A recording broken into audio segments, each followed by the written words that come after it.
राधे राधे महाराज जी। राधे राधे महाराज जी। महाराज जी, मैं आपका सत्संग और राधा नाम का जब पिछले 1 साल से कर रहा हूँ, उससे मेरे अंदर बहुत ही अच्छे परिवर्तन आए हैं। महाराज जी, मुझे हमेशा अहंकार की वजह से कुछ गलतियां हो जाती हैं और हृदय में जलन भी होती है। आपके सत्संग में कहा कि उसकी चिंता न करो।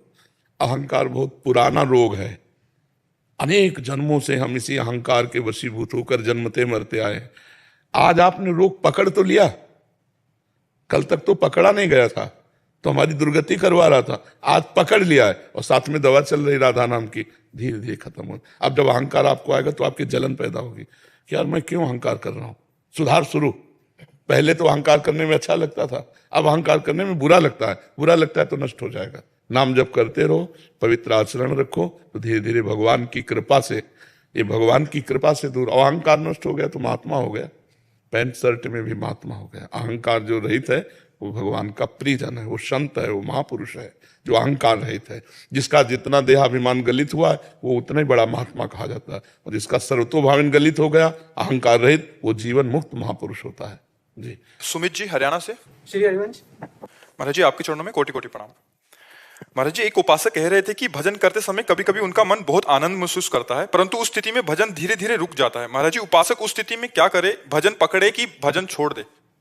वो आनंद ही क्या जिसमें भजन छोड़ना पड़े।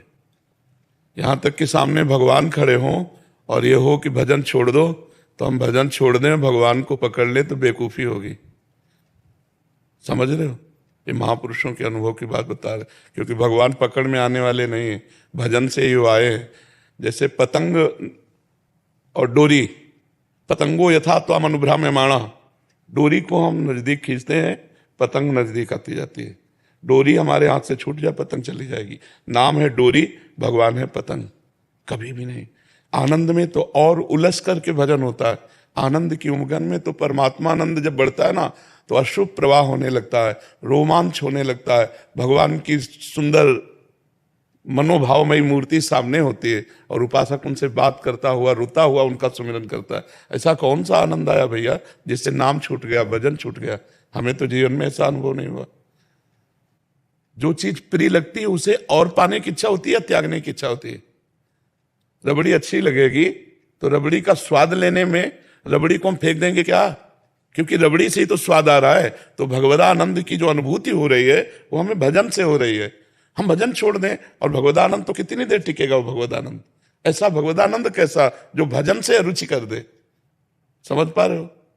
क्या आनंद ऐसा आया तुम्हें? और कोई साधक नहीं, आप ही साधक हो। क्या आनंद है महाराज जी? कुछ समय के लिए जैसे मन ऐसा लगता है। अरे तुम कुछ समय की बात करते, घंटों देह का शुद्ध नहीं रहता, लेकिन क्या नाम छूट जाएगा क्या? जैसे दिल धड़कन रुक गई तो मर जाएंगे, ऐसे नाम छूट जाए तो हमारा जीवन का अभ्यास किस काम का? नाम विस्मरण तद विस्मरणेन परम व्याकुलते। देवर्षि नारद जी कह रहे, तस्मा शास्त्रम प्रमाणम ते कार्य कार्यो व्यवस्थित हो। केवल अपनी अनुभूति काम नहीं करती, उसमें शास्त्र प्रमाण होना चाहिए। तो देवर्षि नारद जी कहते हैं, तदर्पिता अखिलाचारिता तद विस्मरणेन परम व्याकुलते। समस्त आचरण भगवान को अर्पित हो और उनकी जरा सी भूल में हम व्याकुल हो जाए। भागवत के 11 स्कंद में लिखा हुआ है कि वही भगवान का महान भक्त है जो त्रिभुवन की राज्य लक्ष्मी देने पर आधे पल के लिए भी भगवान का विस्मरण न करे, आधे पल के लिए भी। तद स्मरणेन परम व्याकुलते थी। ऐसी बात करते हो? भगवान को ऐसा कोई आनंद है जो भगवान के स्मरण को बाधित कर दे?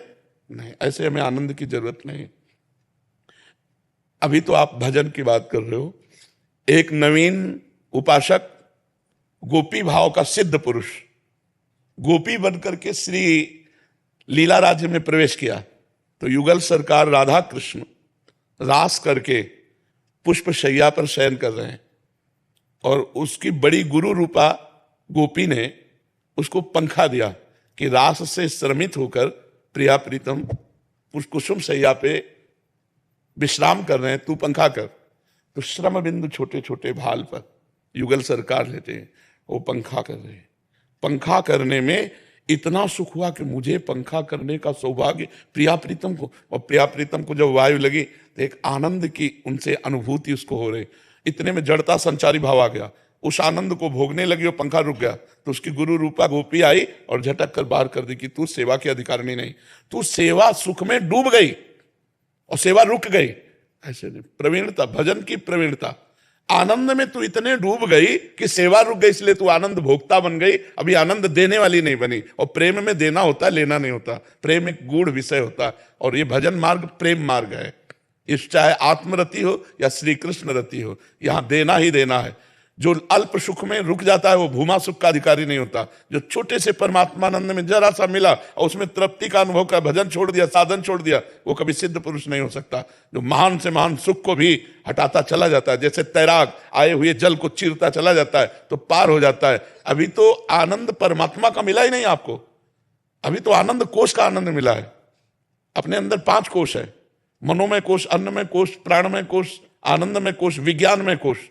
इन 5 कोशों को जो बाधित करता है वो परमात्मानंद को प्राप्त। अभी तो बच्चा हो, अभी तो ककहरा परमार्थ का नहीं आता है, तो इसलिए चलो नाम न छूटने पावे, चाहे भगवान स्वयं खड़े हो जाएं तो भी नाम नहीं छोड़ना है। भजन को इतना पकड़ना है, हाँ, तब आप जाकर माया पर विजय। मन भी भगवान बनकर आपके सामने आ जाएगा। मन छोटी मोटी हस्ती थोड़ी है। इंद्रियाणाम मनश्चास्मि, इंद्रियों में मन मैं हूं, भगवान कहते हैं। तो इस मन पर विजय प्राप्त करना है। पहले इसकी चंचलता, इसको नष्ट करके, एकाग्र करके, जैसे शीतल निर्मल और चंचलता रहित जल में नीचे क्या है ये मैं देख पाता हूं, ऐसे ही संसार की ताप से तपा हुआ मन जब भगवान के चिंतन से शीतल हो जाए, उसकी चंचलता शांत हो जाए, उसकी वासना जनित मलिनता नष्ट हो जाए, तो हम अपने आत्मस्वरूप का अनुभव कर पाते हैं। अभी देखो कितने साल के हो? 40 साल में 40 सेकंड भी आप अपने से मिले, ये कौन सा आनंद भाई, कौन सा भगवत आनंद है? जब उनके अंश आप हो, आप अपने को नहीं जानते, तो उस परमात्मा का आनंद कैसे आपको प्राप्त हो गया? समझ पा रहे ना? मतलब वो समुद्र है, अभी ओसों के चाटने से प्यासे नहीं बुझा करती। ओस समझते ना, ओस के चाटने से प्यास नहीं बुझती। हम परमात्मा के अविनाशी अंश हैं, हमें जब तक परमात्मानंद नहीं मिलेगा तब तक विश्राम नहीं। जैसे हनुमान जी के समुद्र पार करने में मैनाक पर्वत आया तो उन्होंने कहा राम काज कीन्हे बिनु मोहि कहाँ विश्राम। और रामकाज की पहचान जब लौट के आए और बगीचे के फल खाने लगे तो सुग्रीव को सूचना पहुंची, तो उनका बिना भगवान का कार्य किए ऐसा नहीं हो सकता था। और जब हनुमान जी आए तो मुख प्रसन्न तन तेज विराजा और कीन्हे रामचंद्र कर काजा। हर समय अखंड प्रसन्नता व अद्भुत तेज, इसका मतलब सिद्ध पुरुष हो गया है, भगवान को प्राप्त हो गया है।